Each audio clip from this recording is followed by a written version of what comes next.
Morning student और class 8। बेटा आज आपका लैंग्वेज का ही टर्न है।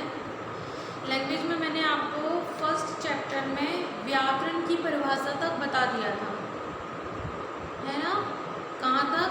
वर्ण विभाग तक पूरा आपको मैं पढ़ा चुकी हूँ कि वर्ण विभाग है क्या। तो एक बार से फिर से सुन लीजिए आप। इसके अंतर्गत अक्षरों के आकार, प्रकार, उच्चारण, संधि तथा लिखने की विधि तथा नियमों का ज्ञान प्रदान किया जाता है। वर्ण विभाग के अंतर्गत क्या क्या आता है? इसके अंतर्गत अक्षरों के आकार, प्रकार, उच्चारण, संधि, संयोग तथा लिखने की विधि तथा नियमों का ज्ञान प्रदान किया जाता है, मतलब ज्ञान दिया जाता है। हिंदी भाषा के समस्त वर्ण अपने निश्चित क्रम में आते हैं, जिसे वर्णमाला कहा जाता है। जिसे वर्णमाला कहा जाता है। वर्णमाला से वर्णों का क्रम उनके उच्चारण के स्थान के अनुसार निर्धारित किया जाता है। हिंदी में कुल 44 मूल वर्ण होते हैं। क्या कह रहे हैं? हिंदी में कुल 44 मूल वर्ण होते हैं, जो इस प्रकार से हैं। सबसे पहले आता है हमारा स्वर वर्ण। हम सभी जानते हैं स्वर हमारे कितने होते हैं? 11 होते हैं। हिंदी वर्णमाला के प्रारंभ में, प्रारंभ मतलब एकदम शुरुआत से, है ना। हिंदी वर्णमाला के प्रारंभ में शुरुआत से 11 स्वर वर्ण आते हैं। ठीक है, कौन कौन से हैं वे? अ, आ, ई, उ, रे, ए, ऐ, ओ, औ। क्लियर। नेक्स्ट आता है हमारा व्यंजन वर्ण। क्या आता है हमारा नेक्स्ट? व्यंजन वर्ण, जिन्हें आप इंग्लिश में कॉन्सोनेंट कहते हो। क्लियर। अब व्यंजन वर्ण क्या होती है? स्वर वर्ण के पश्चात मीन्स होता है बाद में। ठीक है, स्वर वर्ण के पश्चात या बाद में 5 वर्गों में विभाजित, 5 वर्ग होते हैं एक तरह का समूह, है ना। 5 वर्गों में विभाजित 25 व्यंजन वर्ण आते हैं। ये 5 वर्ग हैं: कंठ, तालव्य, मूर्धन्य, दंत और ओष्ठ। अब देखो, कंठ क्या होता है? कुछ ऐसे व्यंजन या कुछ ऐसे वर्ण जिनका उच्चारण स्थान कंठ से होता है, जैसे क, ख, ग, घ, या। इनका जो साउंड आता है, इनका जो उच्चारण स्थान है, वे क्या है? हमारा कंठ है ना। कंठ मीन्स गले से ध्वनि का निकलना। इतनी बात समझ में आई कि कंठ क्या होता है। फिर आ जाता है हमारा तालव्य। तालव्य में क्या होता है? ख, चा, छा, जा, झा, न्या। ठीक है। फिर मूर्धन्य में आ जाता है ट, ठ, ड, ढ, ड़। दंत में आ जाता है ता, था, दा, धा, ना। और फिर ओष्ठ में आता है प, फा, बा, भा, मा। क्लियर। मीन एक जो वर्ग होता है वह 5 अक्षरों का होता है। कंठ में कंठ से ध्वनि निकलती है। तालव्य में तालु में, ये जो हमारी जीभ है वो तालु में लगती है। मूर्धन्य में, दंत में दांत लगते हैं और ओष्ठ में ओठ से ध्वनि निकलती है। ठीक है। नेक्स्ट है हमारा व्यंजन वर्ण को जो उन्होंने विभाजित किया है। देखिए नीचे दिए, का वर्ग ही कंठ वर्ग है। बोल करके देखो, का वर्ग ही हमारा कंठ वर्ग है। दूसरा है ख, मतलब चा वर्ग, जो हमारा चा वर्ग ही तालव्य है। इसमें तालु में जीभ लगती है। टा, टा, टा को बोल करके देखिए, ये मूर्धन्य होता है, मतलब जो जीभ हमारी दोनों साइड इनमें दांतों साइड से ऊपर से लगती है ट, ठ, ड, ऐसे दब करके, है ना। ये हमारा मूर्धन्य हो जाता है, ट वर्ग ही हमारा मूर्धन्य है। उसके बाद आ जाता है त, थ, मतलब आ जाता है आपका दंत, जिसमें जो हमारी जीभ है ये हमारे कहाँ टच होती है, दांतों पर टच होती है, इसलिए ये इसे दंत वर्ग भी कहते हैं। जो हमारा ता है, बोल करके देखो, ता, थ, द, सभी में टंग जो है हमारी जीभ जो है हमारी जीवा वो दांतों में लग रही है। फिर आता है हमारा ओष्ठ वर्ग, मीन जो हमारा पा वर्ग है वही हमारा ओष्ठ वर्ग है। बोल के देखिए, पा वर्ग के जितने भी अक्षर हैं सभी में हमारे ओष्ठ आपस में मिलते हैं। देखिए प, फ, जो ध्वनि है, व्यंजन की जो ध्वनि है, वर्ण की जो ध्वनि है, वो कहाँ से निकल रही है, ओष्ठ से निकल रही है। देखिए प, फ, ब, भ, म, ठीक है, ऐसे। अब आ जाता है आपका अंतस्थ वर्ण, ठीक है। अंतस्थ वर्ण स्वर वर्ण और व्यंजन वर्ण के पश्चात बाद में 4 अंतस्थ वर्ण तथा 4 ऊष्म वर्ण आते हैं। देखिए अंतस्थ वर्ण क्या है, या, रा, ला, वा, जिसमें जो ध्वनि है, इन वर्णों की जो ध्वनि है वो अंदर से आती है, ठीक है। कहाँ से आती है, अंदर से। बोल के देखिए, या, रा, ला, वा, अंदर से ध्वनि आ रही है ना, ये हो गए अंतस्थ। फिर है आपका ऊष्म वर्ण। ऊष्म मीन्स होती है ऊष्मा, जिसमें श मतलब हवा निकले, थोड़ी सी ऊष्मा बाहर आए, ठीक है, उन्हें हम क्या कहते हैं, ऊष्म वर्ण कहते हैं। जैसे शा निकल रही है ना ऊष्मा बाहर, शा, फिर शा, सा और हा, इनमें सभी में ऊष्मा बाहर आती है हमारी। तो ये सभी क्या थे, हमारे ऊष्म वर्ण थे, ठीक है। नेक्स्ट आता है संयुक्त व्यंजन। संयुक्त व्यंजन का मतलब होता है, अर्थ होता है कि कुछ ऐसे व्यंजन वर्ण जो 2 व्यंजन वर्णों से मिलकर के बने हो, ठीक है। कुछ ऐसे व्यंजन वर्ण जो 2 व्यंजनों से मिलकर के बने हों। जैसे आपका क्ष आ जाता है, जो 2 वर्णों से मिलकर बने हों। जैसे आपका क्या आ रहा है, यहाँ पर क्ष आ रहा है, क्ष, तो इसमें क्ष किससे बना है, क हलंत प्लस श हलंत, तब बना आपका क्ष, है ना। फिर आया आपका त्रा, त्रा में ता हलंत प्लस रा हलंत। जिस भी वर्ण के नीचे हलंत लगा होता है उसका मीन अपने आप में ही हो जाता है कि वह वर्ण आधा है, ठीक है। हलंत का मतलब क्या होता है, आधा वर्ण। तो जैसे यहाँ पर आपने देखा होगा संयुक्त व्यंजन में सभी में हलंत लगा है, तो आधा ता आधा रा मिलकर के बन गया त्रा। ऐसे ज्ञा, ज्ञा में भी आधा जा प्लस आधा इंज्ञा मिलकर के बन गया ज्ञा, ज्ञा।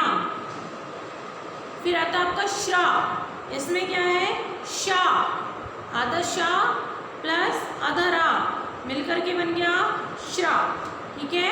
अब आया हमारा शब्द विभाग। अब हमारा क्या है, शब्द विभाग। शब्द विभाग के अंतर्गत शब्दों के भेद, रचना, उत्पत्ति और परिवर्तन आदि से संबंधित नियमों का ज्ञान होता है। क्या कह रहे हैं, शब्द विभाग के अंतर्गत क्या क्या आ रहा है, शब्दों के भेद, शब्दों की रचना तथा उत्पत्ति और उनका परिवर्तन आदि से संबंधित नियमों का ज्ञान होता है। इनमें 2 या 2 से अधिक वर्णों के मेल से बने शब्दों का ज्ञान होता है। कह रहे हैं इसके अंतर्गत 2 या 2 से अधिक वर्णों के मेल से बने शब्दों का क्या होता है, ज्ञान होता है। जैसे आपका दिया है घा, घा एक वर्ण है प्लस रा, दोनों को मिलाकर के क्या हो गया, घर। फिर आपका प प्लस हा हलंत,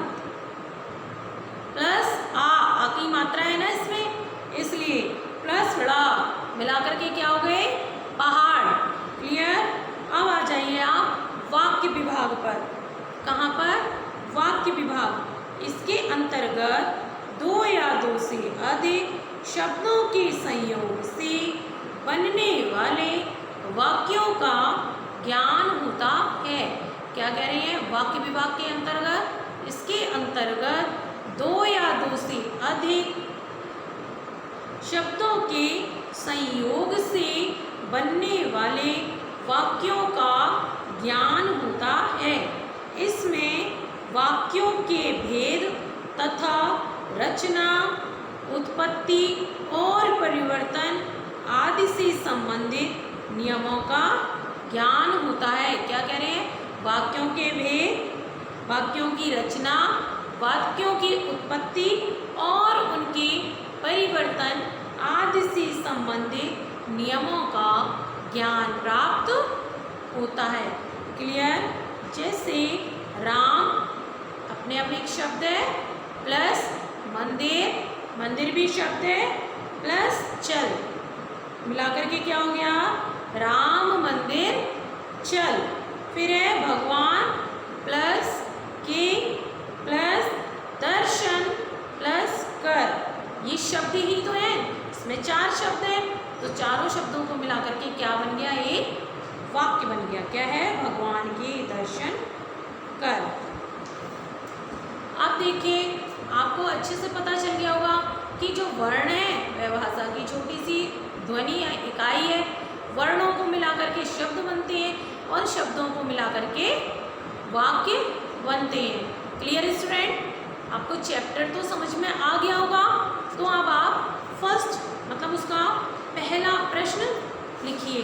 सार संक्षेप में ऐसा कुछ नहीं है, वो आप अपनी नॉलेज के लिए पढ़ दीजिए। सार संक्षेप आप स्वयं पढ़िए, ठीक है? आपका पहला प्रश्न है, भाषा का शाब्दिक अर्थ बताते हुए भाषा की परिभाषा लिखिए। पहला प्रश्न लिखिए आप, भाषा का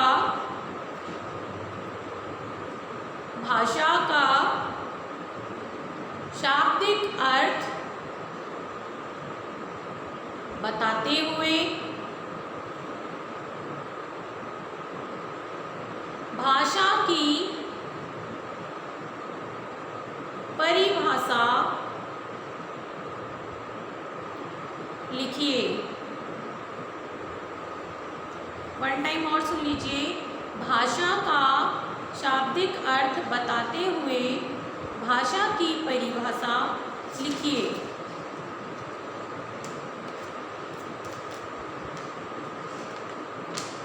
अब आप उत्तर लिखिए।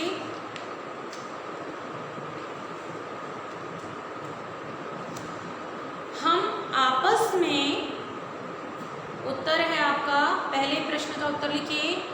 हम आपस में एक दूसरे से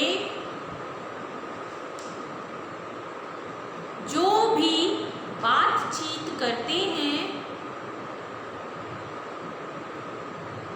या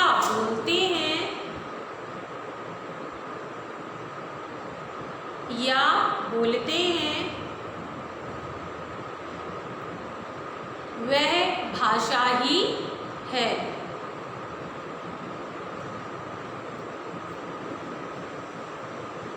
हम आपस में, एक बार उत्तर फिर सुन लीजिए, हम आपस में एक दूसरे से जो भी बातचीत करते हैं या बोलते हैं वह भाषा ही है।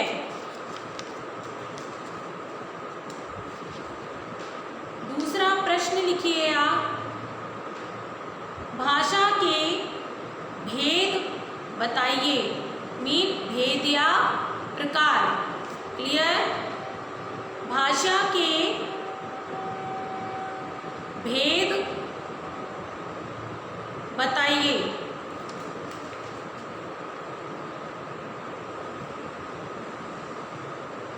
लिखिए उत्तर, भाषा के मुख्यतः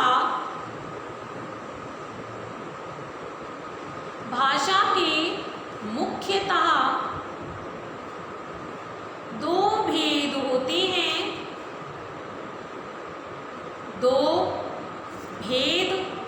होते हैं।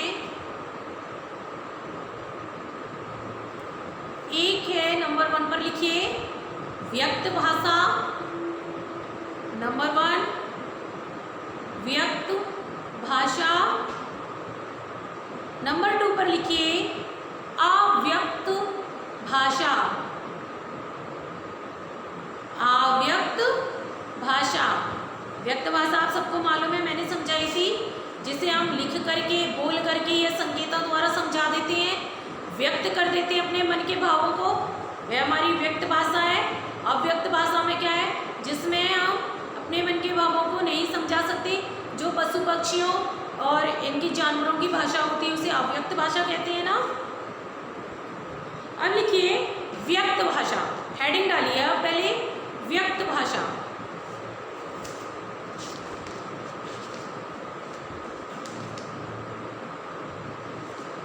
व्यक्त भाषा हेडिंग डाल करके लिखिए इसके भी 3 भेद होते हैं। लिखिए व्यक्त भाषा के भी 3 भेद होते हैं। व्यक्त भाषा के भी 3 भेद होते हैं। नंबर 1 लिखित भाषा। लिखित भाषा।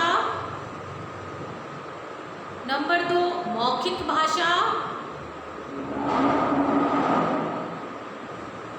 मौखिक भाषा। नंबर 3 सांकेतिक भाषा। नंबर 3 सांकेतिक भाषा या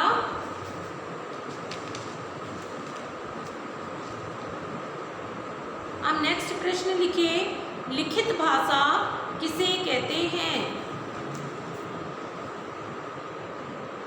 प्रश्न नंबर 3 लिखित भाषा किसे कहते हैं।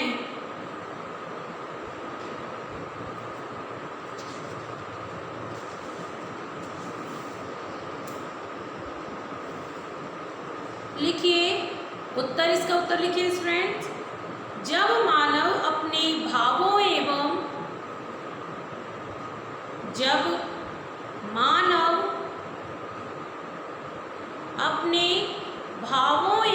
विचारों को जब मानव अपने भावों एवं विचारों को कलम द्वारा कागज पर लिखकर कलम द्वारा कागज पर लिखकर संप्रेषित करता है या व्यक्त करता है,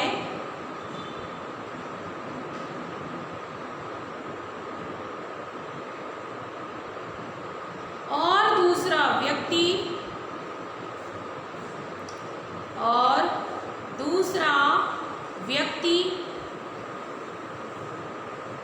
उसे आंखों से देखकर और दूसरा व्यक्ति उसे आंखों से देखकर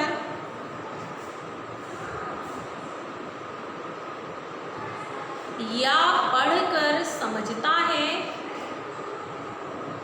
या पढ़कर समझता है, उसे लिखित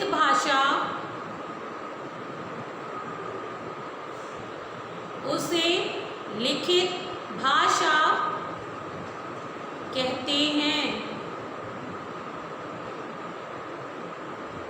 क्लियर? ये तो थी आपकी लिखित भाषा की परिभाषा। लिखित भाषा की परिभाषा को आप यूँ समझ लीजिए, जब मनुष्य अपने मन के भावों एवं विचारों को लिख करके प्रकट करता है, लिख करके समझाता है, तो उसे हम लिखित भाषा कहते हैं। ठीक है, अब आपको आ गया होगा समझ में? ओके, अब जो नेक्स्ट क्लास होगी उसमें मैं बेटा आगे स्टूडेंट मैं आगे का कराऊंगी आपको। ओके, अब आपके लिए होमवर्क है। होमवर्क में आप 2 प्रश्न लिख लीजिए। सभी बच्चे होमवर्क में 2 प्रश्न लिख लीजिए जिनके उत्तर आपको स्वयं देने हैं। पहला प्रश्न लिखिए, भाषा शब्द की उत्पत्ति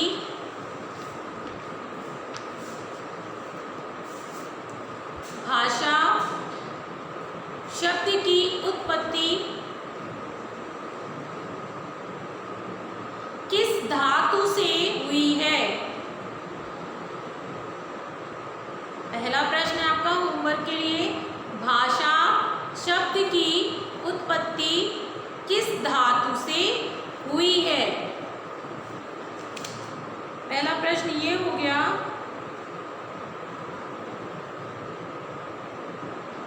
प्रश्न नंबर दूसरा लिखिए आप,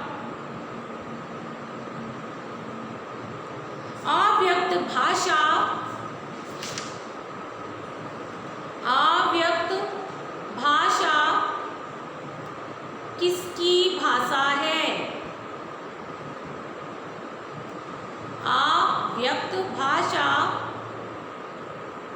किसकी भाषा है? क्लियर? इन 2 प्रश्नों के उत्तर आपको अपने होमवर्क की कॉपी में करना है। Okay, thank you.